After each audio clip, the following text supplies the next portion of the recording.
fix these three things and immediately run faster. Look, I get it. I'm a white guy in front of a green screen. What do I know when it comes to sprinting? And you're right to ask that question. Let me just tell you that over the past 10 years, I've dedicated so much time into better understanding the biomechanics, the muscle compensations, the ways that we can get faster, and really trying to make it as simple as possible for athletes to understand what is it that they could do in order to run faster, not only for your benefit, but really for my benefit as well. I want to run faster. I want to better understand it. And this information is what has helped me compartmentalize all the different things that go into sprinting into something that is very simple to be able to apply. And I think you can apply it to a wide variety of different types of athletes at a wide variety of different ages. And the three things are the foot strike, the leg cycle, and the arm swing. If you get those three things right, you're going to be able to improve your speed. And again, this is for any type of athlete, somebody that is at the highest level that is looking to be able to find a minuscule part of their sprinting that they can get a little bit better at, as well as the most basic level of sprinter and just starting to be able to understand how to be able to better connect with the foot strike, the leg cycle, and the arm swing. So at the end of this video, you should clearly understand what those three things are, how they apply, and how you can start to work on them in order to improve your speed and be able to do it in a very quick manner. I don't want you to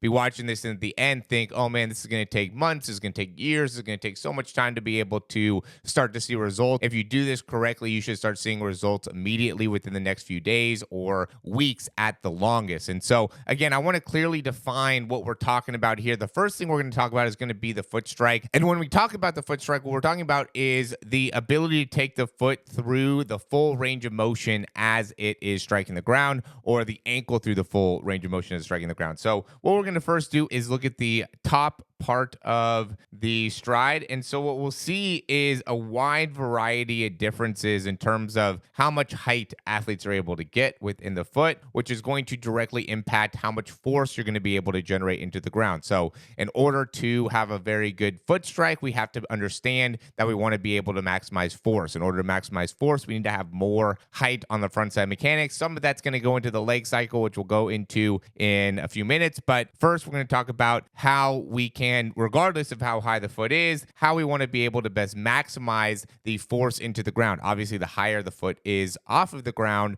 the more opportunity we have to generate force into the ground because of the lever necessary to be able to do that. But if you don't have as much height, you could still end up generating a good foot strike. So be able to run fast. It's just obviously the higher, the better here. So as the foot is striking the ground, what's important is understanding that there's a pulling action out of the foot to make it so then we could land more towards that front end of the foot. So we don't want to be doing is landing at like the heel. This isn't even a heel strike here, but it's a little bit more towards the middle part of the foot. What we don't want to be doing is landing in the heel. We also don't want to be landing towards the outside part of the foot. And then also, and you can see with this athlete with how he's turning out, not a great thing to be able to, or be turning out as a foot striking the ground. It's better to be really bringing the foot back and underneath as you're striking the ground in order to propel yourself forward. When you are trying to run faster, the more you can get yourself to be moving forward, then the faster you're going to go. If you're kind of turning out to the side here, this is a field sport athlete, it can set you up a little bit better for change of direction and moving side to side and things like that, which could be beneficial, but it's not going to be the best way to help you in being able to propel yourself forward and therefore run as fast. And so we want to understand how to be able to utilize this action the best that we can within the foot. There's a lot of different people that will say the foot needs to go here, the foot needs to go here. Regardless of how the foot is moving prior to when it's striking the ground, the fastest athletes in the world are really doing a great job of getting this toe to be facing upwards prior to foot strike. And then as the foot is striking the ground, they're making it so the toe is going below the heel, which is important in being able to, again, generate more force in the ground. If you're not using your foot to actively strike the ground here, you're just not going to be able to generate as much force. And the reason I'm talking a lot about it is because this is the most important thing. If there's one thing you could take away from this video, I'm already giving it to you. So this should already be worth the time that you spent watching this video, is just understanding this concept. If you could take this away, you're going to run faster, especially if this isn't something that you're even cognizantly aware of. And the reason I'm really getting in depth into this is because this is something that completely transformed how I ran. I was somebody that was much more like this, much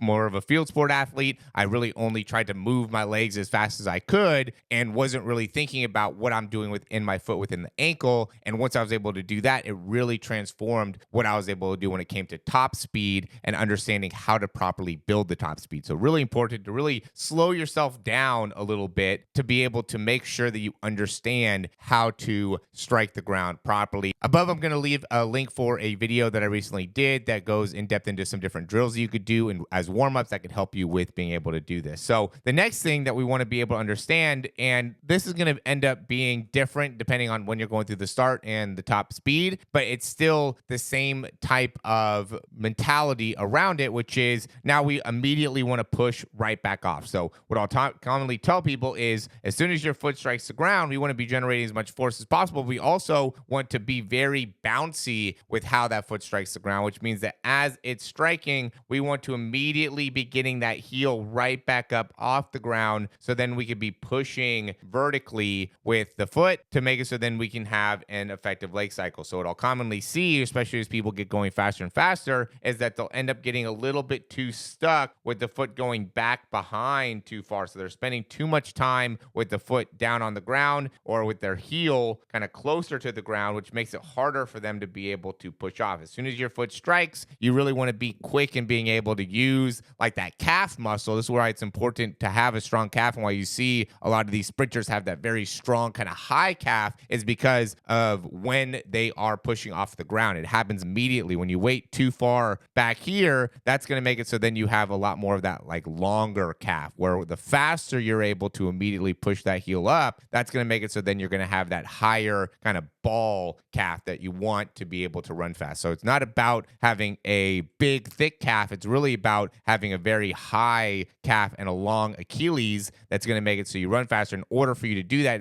like if you were to do a calf raise, when you get that heel all the way up and really push down into the ground, that's when you're going to see that calf get really condensed right there. You could do a bunch of calf raises where you're not getting the heel very high and not get very much range of motion in the foot, kind of like in this position. And this is where you're going to have more of that longer calf. Could be wide and thick, but it's not going to be as good for running, where if you can get that really high extension, then that's where you're going to get that really solid calf that translates into sprinting faster. And so it's a combination of being able to strike the ground with a lot of force, then absorb quickly, keep that weight forward, and immediately push right back up to make it so then you have the effective foot strike. Now, there's two different sides of this. One, we'll see people, and this is like an athlete who's better with the push, has a long push, so they're still pretty fast because they push so far back, where then the foot strike isn't great. He's getting better with the right side here, but you could definitely see with the left side, not as good with the foot strike, doesn't understand how to control the ankle. It's a work in progress. We've only met a few times, but what we want to be able to understand is that there is a big difference between when you are running and understanding how to strike the ground, how to push off the ground, and how to effectively utilize the foot to make it so then you can run fast in comparison to if you're not utilizing the foot. And the next thing we're going to go into is the leg cycle. And what's important to understand here is when we're getting the push off, what that full range of motion is going to look like. So what we see here is somebody that has really good action out of the foot, out of the lower half, but is kind of lacking in what they're doing within the leg cycle. And why I say that is because we're just not getting the same range of when we see as that foot comes off the ground here in comparison to here, right? We can see how much height we're getting out of the foot. We're seeing the foot position, the bottom of the foot facing straight up into the sky. And that's really what a good, healthy leg cycle looks like. So you want to be able to make sure you're getting that foot all the way up. This is going to be hamstring strength. This is going to be quad range of motion. So just being able to work on things like butt kicks, or again, the hamstring range of motion, where you're really focusing on keeping the bottom part of the foot upwards, will help you in being able to get to this range, which is super important when it comes to being able to set up your next foot strike. Again, when we see here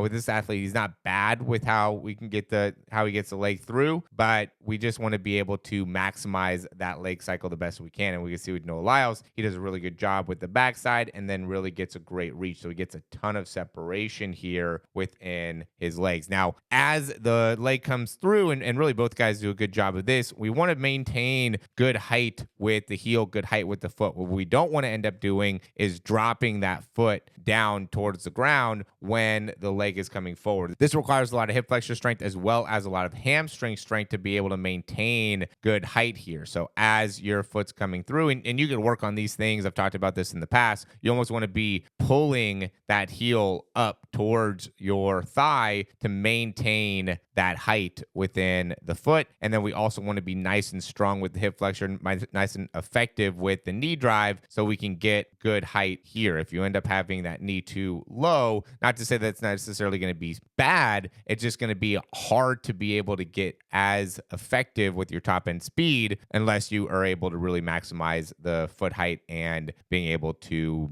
get the ankle and toe to be able to face straight up, plenty of dorsiflexion essentially. So you don't have to necessarily get this height. We just see a lot more of the top sprinters get good height. Then as we are doing this too, just to kind of finish this up, we want to be effective with how fast we're cycling the legs. And so if we are limited with what we're doing as the foot comes off the ground, right? If we're not pushing forward with this foot to make it so then we're getting that leg to immediately cycle through, getting both height and also quick leg cycle, that ends up, I think, having a negative impact on your sprinting. We really want to be fast with the backside and the leg cycle. And this is an important point to be able to understand. I hope you're taking notes. If you're watching this, if you're still watching this and you're getting it and you're kind of understanding it, take notes. I think that it's so much better to be able to connect to it when you take a second, write it down, and just make it so the key points are the key points. There's like 3 things that you could really take away. Like, okay, those 3 things I really want to be thinking about. If a lot of these things you're saying, okay, I already am good at that, I'm good at that, or I understand that concept, then you don't necessarily need to write those things down. But if they're things that are important to you, I would say make sure that you write that down, because it's hard to trust the memory, especially when you are out there on the track. You watch the video the night before or whenever, it's a little bit harder to be able to connect. So don't always trust the memory there. And the big thing that you want to understand, though, is as that foot is coming forward, we want to be able to be quick with that backside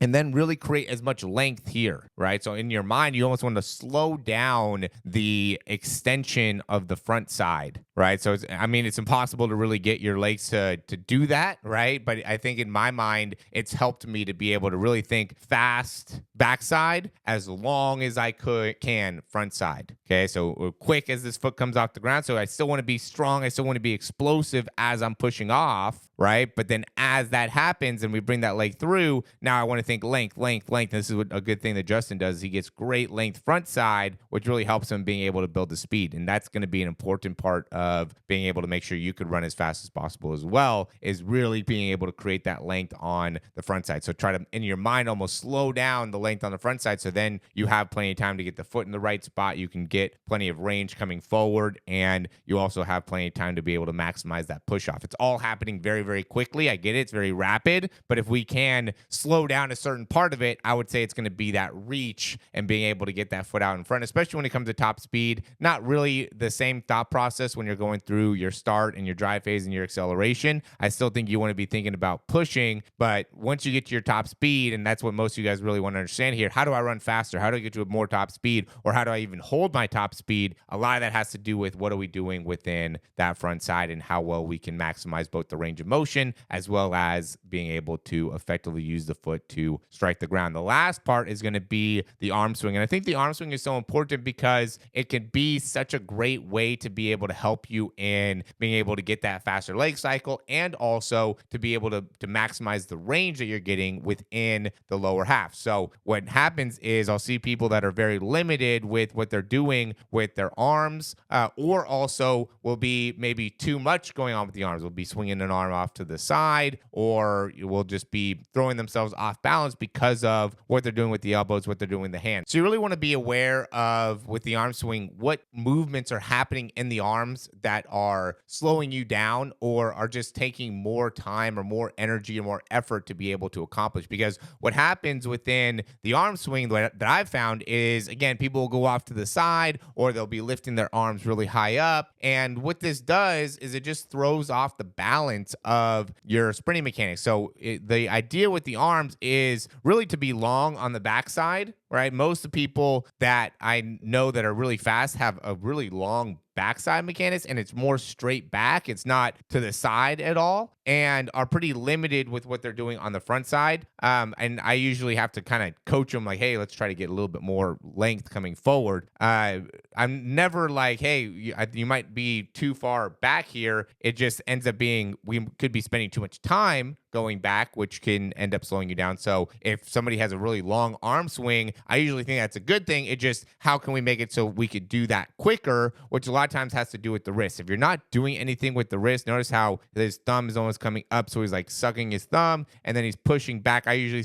call it like a hammer. Like if you can imagine you have a hammer right here and you're trying to hammer a wall back behind you. That's kind of what your thought process is with the wrist. And so that makes it so then the action is just more of just like a boom, boom, boom. So you're just going as fast as you can where you're getting the wrist forward, pushing back, wrist forward, pushing back, right? And both these guys do this well. Both these guys are really fast. See, again, thumb coming up and then immediately coming straight back down. You can see the difference with one person having the hands closed, one person having the hands open. So it doesn't necessarily matter with what you're doing with the hands if they're closed or they're open, but you do want to be nice and active with the wrist. I don't see anybody that isn't active with the wrist that is also really fast. You have to be moving those wrists almost like maybe like a drummer could be another way of thinking about it. And you're just trying to do that as fast as you can. And then the other big part of it, like I already mentioned, is now what are the movements that we're doing that can be cut out to make it so then that action can be quick and also powerful? Because really the arm swing is going to perfectly sync up with the foot strike, right? So that as that right arm is pulling back, that left leg is also pulling back. So you want to be able to be forceful because there's a whole chain of muscles that go from like the shoulders into the hips. And so that's where you're going to be getting a lot of power from as that right arm is pulling back and striking the ground. That left